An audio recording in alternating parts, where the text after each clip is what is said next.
안녕하세요. 대치동 빅마우스입니다. 이번 영상에서는 정말로 중요한 말씀을 드릴 거예요. 대치동에서 제가 100만원, 200만원 받고도 잘 말씀드리지 않는 내용이에요. 왜냐면 다들 불편해 하시기도 하고 힘들어 하셔서 잘 말씀드리지 않는데 오늘 좀 말씀드려 보려고 합니다. 왜냐면 제가 지금 상담이 굉장히 많잖아요. 지금 시즌에. 근데 이제 상담을 하다 보면 학부모님과 자녀분들이 그렇게 싸웁니다. 네, 상담을 오셔가지고 그렇게 싸우셔요. 오은영 박사의 막 금쪽 상담소 이런 거 같아요. 막 엄청 싸우십니다. 왜 싸우냐? 왜 싸우냐?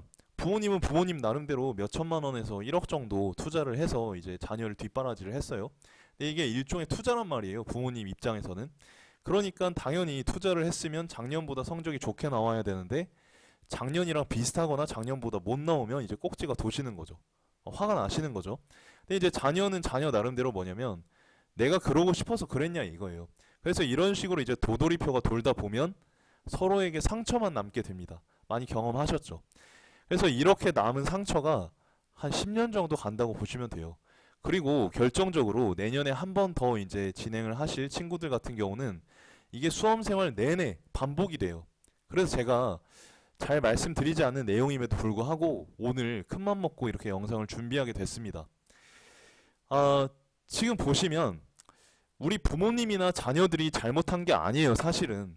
부모님이나 자녀들이 잘못한 게 아니고 사실은 여기에 대해서 제대로 알려주지 않은 교육 전문가들의 책임이 크고요. 또 대한민국 입시 시스템의 잘못이 크다고 생각을 합니다. 그러니까 일반적으로 우리는 뭐냐면 통제된 시설에 보내죠. 자녀들을 어렸을 때부터. 학원에 보내고 학교에 보내고 이게 당연한 것처럼 여겨지는 그런 사회에서 이제 교육을 받아 오셨잖아요. 그런데 이렇게 되다 보니까 아이들이 뭐냐면 이렇게 통제받는 이런 장소에서는 어떻게든 합니다. 어떻게든 하는데 문제는 말이죠. 이 학원이나 학교는 누구나 다 가요, 사실은. 하다못해 인강을 듣거나 EBS를 다 듣는 세상이 왔어요. 그러면 다 이런 좋은 교육 콘텐츠들을 이제 경험을 하니까 못하는 친구들이 안 나와야 하는데 예전이나 지금이나 여전히 못하는 친구들은 꾸준히 나온단 말이에요. 일정 비율로. 그 이유가 뭐냐면 사실은 여기에서 공부하는 것보다 이제 이게 끝나고 내가 스스로 나 스스로를 자기 관리하는 게 훨씬 중요한 거예요. 성적이 오르는 데 있어서는. 자기 관리가 안 된다면 나를 관리해 줄 수 있는 선생님이 필요한 거예요. 그런데 일반 기숙, 독재, 재종, 일반 학원들 같은 경우는 수업 때는 열심히 해줄지 몰라도 수업이 딱 끝나면 그냥 남남이죠. 관리가 잘 안 되죠. 이렇게 되니까 여러분들께서 점수가 잘 안 나오는 거예요. 부모님은 부모님대로 속상한 거고 여러분은 여러분대로 속상한 거예요. 물론 저의 과외를 들으시거나 저의 코칭을 받는 친구들은 제가 외적으로 관리를 해드리지만 그게 안 되는 친구들은 저랑 이제 함께 하시지 않는 친구들은 스스로 자기 관리가 필요해요. 그래서 제 수업을 들으셔라가 아니라 물론 들으시면 좋지만 들으셔라가 아니라 여러분들께서 스스로 자기 관리를 좀 하셨으면 좋겠다는 생각에서 말씀을 드립니다. 요런 컨텐츠를 말씀드리게 되고요. 자, 비극이죠. 어떻게 보면. 예. 코로나 시대의 수능 공부법. 예. 그러니까 코로나 이전 시대하고 코로나 이후 시대의 수능 공부법은 좀 달라야 돼요. 바뀌어야 되는데 사실은 우리가 대형 강의나 인강을 정말 막 비싼 돈을 주고 듣게 했음에도 불구하고 남는 것은 뭡니까 결국에 매년 되풀이되는 부모 자식 간의 불신과 불화잖아요, 사실은. 그리고 적게는 몇 천만 원에서 많게는 1억 원을 투자를 했는데 또 자녀도 열심히 노력을 했는데 결과는 왜 맨날 불합격인 걸까요? 그리고 오르비, 수만위, 유튜브 그리고 수많은 합격 수기에 여러 좋은 전략들을 보고 다 적용을 했는데 왜 나는 합격을 하지 못하는 걸까요? 왜 불합격을 하는 걸까요? 굉장히 슬픈 현실이죠. 슬픈 현실. 예, 슬픈 현실이에요. 그리고 이제 이런 어떤 실패 상황이 계속 반복되다 보니까 부모님은 이제 자녀를 못 믿어. 자녀는 자녀 나름대로 부모님이 나를 너무 통제하고 잔소리하는 것 같아서 하다가 결국에 이 말을 합니다. 엄마, 아빠, 내가 그냥 알아서 할게요. 근데 이 말이 딱 나오는 순간 집안이 이제 뒤집어지는 날이죠. 많이 경험을 하셨을 텐데. 자, 이게 이제 우리의 현실이에요. 예. 제가 말씀드렸다시피 이제는 특히 코로나 시대에서는 재종이나 기숙이나 독재나 일타 인강이나 어떤 학원이나 이런 물리적인 공간과 시설이 이제 영향력이 줄어들게 됐습니다. 예. 이것보다는 본인과 부모님이 힘을 합쳐서 이런 시설에 안 가더라도 자기 관리를 할 수 있어야 해요. 그런데 이걸 하는데 가장 방해가 되는 그런 어떤 요소가 하나 있죠. 기계가 있죠. 정확히 말하자면 그게 뭐냐면 휴대폰입니다. 예전에는 코로나 시대 이전에는 공부가 싫으면 굳이 공부 장소에 있을 필요가 없었어요. 있지 않았어요. 공부 장소를 이탈했었죠. 도서관에 있다가 PC방을 가던지 코인 노래방을 가던지 요렇게 했었는데 이제는 거기를 못 가니까 그냥 그 자리에서 휴대폰을 합니다. 다들 휴대폰을.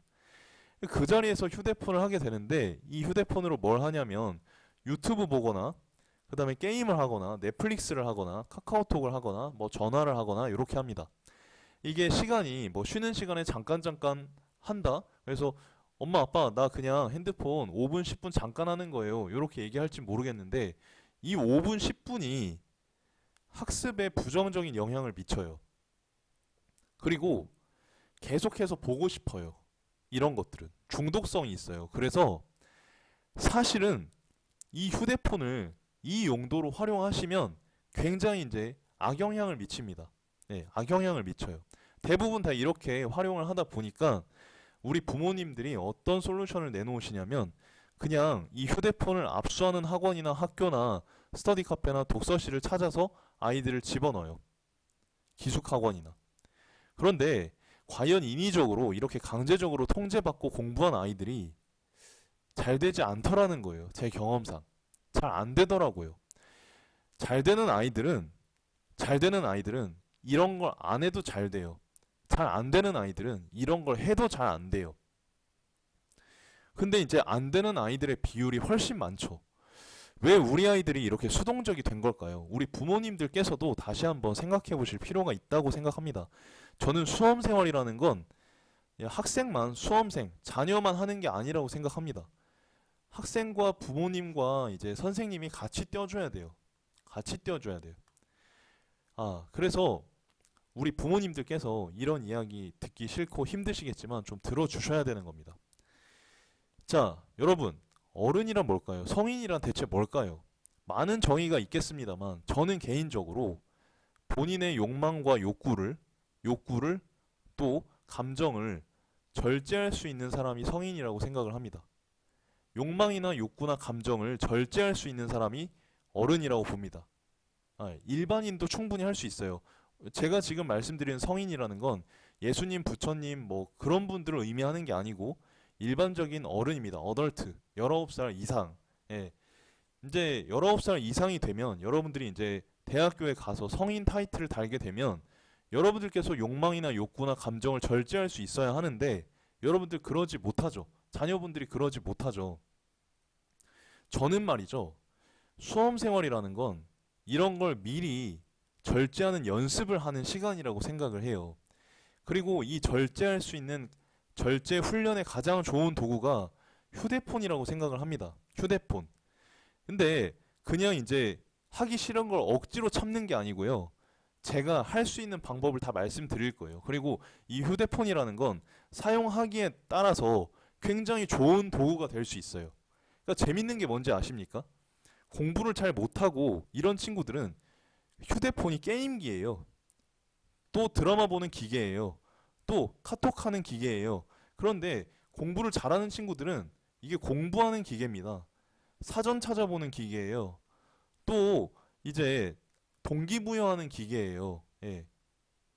이런 식으로 활용을 하더라는 거죠. 그래서 제가 다음 영상까지 해서 여러분들께서 지금 요 상황이라면 휴대폰이 게임기고 이런 상황이라면 제가 영상 딱 하나로 여러분들께서도 앞으로 휴대폰이 공부 도구, 동기부여 도구가 될 수 있도록 안내를 해드리겠습니다. 정말 꿀팁들 많이 알려드릴 테니까요. 구독과 좋아요 한 번씩만 부탁드리고요. 자, 여러분들께서 지금 휴대폰이라는 걸 가지고 이런 절제 연습, 욕망, 욕구, 감정 절제 연습을 하지 않으시면 지금은 이게 휴대폰이지만 나중에는 여러분들 성공에 엄청난 걸림돌이 됩니다. 이런 게 절제가 안 되면. 절제가 안 돼도 머리가 똑똑하고 하면 당장에는 높은 위치에 올라갈 수 있습니다. 그런데 추락해요, 한순간에. 볼까요? 자, 10년간 성범죄 의사 747명. 자, 우리 의대 들어가기 얼마나 어렵습니까? 전국 최상위 1% 안에 들어야 돼요. 1%도 이제 낮죠? 거의 0. 몇 프로 안에 들어야 돼요. 근데 이런 똑똑한 사람들이 성범죄를 저지른다는 거예요. 자기 욕망과 욕구가 절제가 안 된다는 거예요. 국내 기업 임직원, 임원급들 포함입니다. 72%가 내부 비리를 알고도 모른 척을 한다는 거예요. 이거는 어쩔 수 없는 부분이기도 하지만 그럼에도 불구하고 우리가 반드시 옳은 말을 해야 하고 정직하게 살아야 한다라는, 여태까지 그렇게 배웠던 거와는 다른 양상이죠. 네. 또 경찰 올해 비리 공무원 776명 적발. 우리 공무원 얼마나 이제 하고 싶어 합니까? 그리고 공무원 합격하기 얼마나 어려워요. 그런데 비리 공무원, 누구보다 올고 다야 할 공무원들이 776명이나 비리를 저질렀다는 거예요. 뇌물액은 63억이고요. 자, 공공기관 직원 요렇게 있고 부패 비리 1만 명이 넘습니다. 예. 이게 우리나라의 현실이에요. 그러니까 어렸을 때부터 강압적이고 통제적이고 요런 상황에서 그냥 점수만 높이고 합격만 중시하는 그런 풍토 속에서 공부해온 사람들은 결국 이렇게 된다는 거예요, 사실은. 부패가 일상, 수년간 골프 성접대 받은 지방공무원. 길거리에서 옷 벗고 성범죄 저지른 남자, 알고 보니 카이스트 교수. 이게 6월 달에 나온 기사거든요. 그리고 그저껜가 또 카이스트 교수의 다른 카이스트 교수님이 이제 또 이런 성범죄를 저지르셨습니다. 굉장히 똑똑한 분들이죠. 대단한 사람들이죠. 대단한 사람들인데 왜 이렇게 됐냐 이거예요.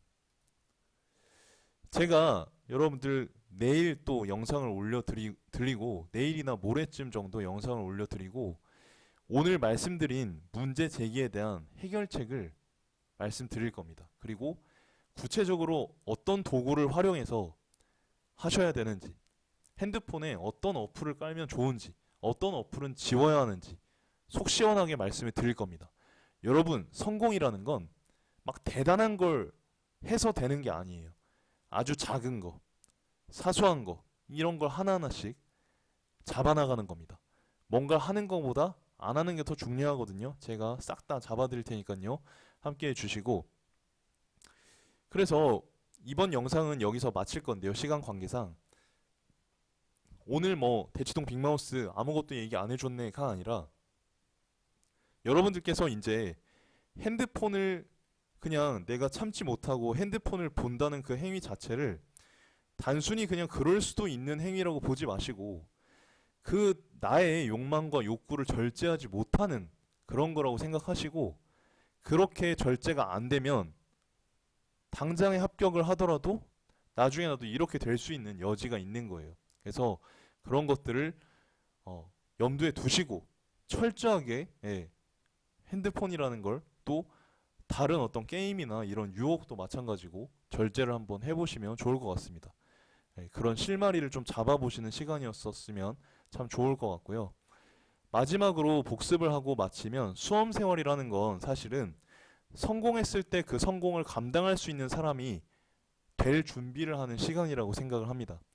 단순히 점수나 합격을 하기 위해서 보내는 시간이 아니라고 생각해요. 이건요, 따라오는 겁니다. 그냥 점수나 합격만을 위해서 공부를 한다면 이런 성공자의 그릇을 갖출 수가 없어요. 그렇지만 내가 성공자의 그릇을 갖추기 위해서 노력하면 점수나 합격이 따라옵니다. 그래서 여러분들께서 요 점을 꼭 기억을 해주셨으면 좋겠어요. 그래서 여러분들 지금 이제 남들보다 1년 느리게 간다, 2년 느리게 간다, 뭐 이런 생각이 많으실 텐데 괜찮습니다. 오히려 수험 생활을 통해서 내가 성공을 감당할 수 있는 사람, 욕망, 욕구를 절제할 수 있는 사람이 된다면 1년은 정말 아무것도 아니에요. 크게 봤을 때. 그래서 여러분 힘내시고 수험 생활이라는 건 뭐다? 내가 좋은 사람이 될 기회다. 성공할 수 있는 사람이 될 수 있는 기회다. 라는 거예요. 그래서 내일 제가 구체적인 방법을 말씀드릴 테니까 또 영상으로 함께 해주시면 좋을 것 같습니다. 늘 감사드리고요. 내일 또 좋은 영상으로 찾아뵙겠습니다. 감사합니다.